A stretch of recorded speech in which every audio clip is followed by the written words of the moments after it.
सौरभ जी, ये बिल्कुल साफ है कि बीजेपी के अंदर अंदरूनी लड़ाई जो है वो बाहर आ चुकी है और पार्टी इसको रोक भी नहीं रही है। इनफैक्ट एक तरह से हर्षवर्धन जी के साथ मैं एग्री करती हूँ कि एक ऐसी पार्टी है जो खुलेआम जो है अपने अंदर जितनी भी फॉल्ट लाइंस है, अपने अंदर जितने भी मतभेद है वो सामने पब्लिक में आ रहे हैं और लोग खुलेआम योगी जी भी को क्रिटिसाइज कर रहे हैं। मोदी कांग्रेस से क्या अंतर रह गया? यही हम कांग्रेस के लिए कहते हैं, वो कहते हैं हमारे यहाँ डेमोक्रेसी, इंटरनल डेमोक्रेसी। हाँ, तो फिर अच्छी बात है कि बीजेपी की भी जो अंदर के मतभेद है वो सामने आ रहे हैं।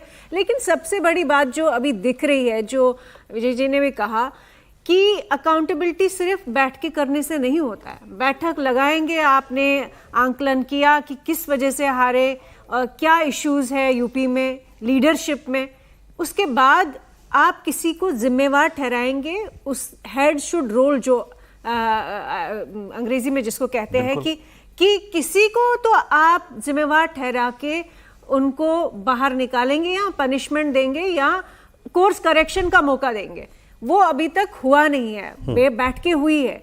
दूसरी बात बिल्कुल ठीक है कि यूपी में योगी जी की रिस्पॉन्सिबिलिटी है, स्पेशली जहां बाईपोल्स का सवाल है, विधानसभा का सवाल है, वहां उनकी अकाउंटेबिलिटी है, वहां उनकी जिम्मेवारी है। लेकिन ये जो मिश्रा जी ने जिस तरह से जो संकेत दिया है, मुझे नहीं लगता है कि किसी को भी इस पे संदेह होना चाहिए कि योगी जी को बहुत बड़ा मैंडेट यूपी के लोगों ने विधानसभा में दिया और अगर वहां पे आप कुछ भी गड़बड़ करने की कोशिश करेंगे कि योगी जी को अनइंस्टॉल करने की कोशिश करेंगे, उनकी सरकार को डिस्टेबलाइज करने की कोशिश करेंगे, तो जनता वो पसंद नहीं करेगी, बीजेपी के अपने कार्यकर्ता पसंद नहीं करेंगे। लेकिन साथ ही साथ अगर लोकल लेवल पे एडमिनिस्ट्रेशन जो योगी जी की जिसके बारे में एक बार इसको क्लियर कर, आप कह रहे हैं अगर बीजेपी के लोग योगी जी को टारगेट करेंगे तो ये पसंद नहीं किया जाएगा? हाँ, क्योंकि देखिए मैंडेट एक मिल चुका है। लेकिन अगर आप अब योगी जी की जो एडमिनिस्ट्रेशन है वो भी इनफाइटिंग की वजह से आम जनता को परेशानी हो रही, जिस तरह उनके पूर्व मंत्री कह रहे थे, वो कार्यकर्ताओं से बात करते हुए कह रहे थे, तो वो आने वाले चुनाव में योगी जी के लिए बहुत अच्छा। ये हम बीजेपी में देखते ही नहीं हैं कि इस किस्म से ओपनली आप शिकायतों का अंबार लगा देंगे, लेकिन हो रहा अभी। देखिए सरोज जी, एक कहावत है जंगल में कही जाती है कि जब शेर कमजोर होता है तो बंदर उसके सामने आके ज्यादा गुलांटी खाते हो, छलकूद करते हो, उन्हें पता होता है कि ये शेर कमजोर हो गया तो हमारा शिकायत नहीं कर पाएगा।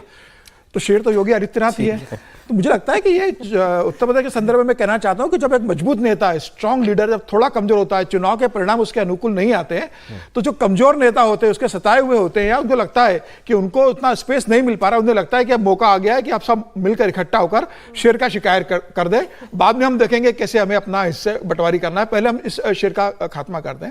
तो मुझे लग रहा है कि योगी आदित्यनाथ जिस तरीके से वहां बेहतर प्रशासन दिया है, लॉ और ऑर्डर दिया है, करप्शन फ्री प्रशासन दिया है, अब एक ऐसा वर्ग है जो चाहता होगा। अभी मिश्रा जी शिकायत कर रहे थे, कल योगी आदित्यनाथ अगर मंत्री बना देंगे तो सारी शिकायतें इनकी दूर हो जाएगी।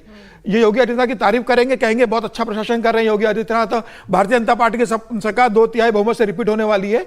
कई विधायक इसलिए कि उन्हें मंत्री बनना है, कई इसलिए कि उन्हें लगता है कि केंद्र से कहीं उन्हें सपोर्ट मिल रहा है, प्रदेश को योगी जी को कमजोर करना चाह रहा है ना। लेकिन निश्चित रूप से एक बड़ा वर्ग है उत्तर प्रदेश के अंदर जो योगी बीजेपी के अंदर एक ऐसा बड़ा वर्ग है जो योगी आदित्यनाथ को कमजोर करना चाहता है। और मुझे लग रहा है ये केंद्रीय नेतृत्व को देखना चाहिए, योगी जैसा लीडर बहुत उत्तर प्रदेश के लिए जरूरी है, भारतीय जनता पार्टी की जरूरी है। नेतृत्व को नहीं करना चाहिए सर, योगी के साथ रहना चाहिए। मुझे लगता है कि आज उत्तर प्रदेश में ये बहुत अच्छी लाइन आपने बोली, इसी में मैं एक लाइन जोड़ देता हूं, फिर हर्ष जी इस पर विस्तार से बता सकते हैं कि जो बात हो रही है कि भाई अकाउंटेबिलिटी योगी जी की क्यों तय नहीं कर रहे हैं। उसकी शायद एक वजह ये हो सकती है कि योगी जी ने भी बता दिया हो कि आपको पता है कि अकाउंटेबिलिटी किसकी तय होनी चाहिए उन चुनावों में, लोकसभा चुनावों को लेकर। बाकी अब हर्ष जी विस्तार से बताएंगे। कंप्लीट कर लेंगे। तो मेरा कहना है कि योगी आदित्यनाथ को सपोर्ट करना पड़ेगा पार्टी को। देखिए आप सीटें कम हुई तो योगी आदित्यनाथ ऑप्शन नहीं है। ऑप्शन के अलावा भाई योगी आदित्यनाथ एक बड़े नेता है, आप उनके कारण थोड़ी पार्टी वहां पर आ रही है। पार्टी के संगठन का जिम्मेदारी केंद्रीय नेतृत्व की, प्रधानमंत्री मोदी अमित शाह भी उसकी बराबर के जिम्मेदार है।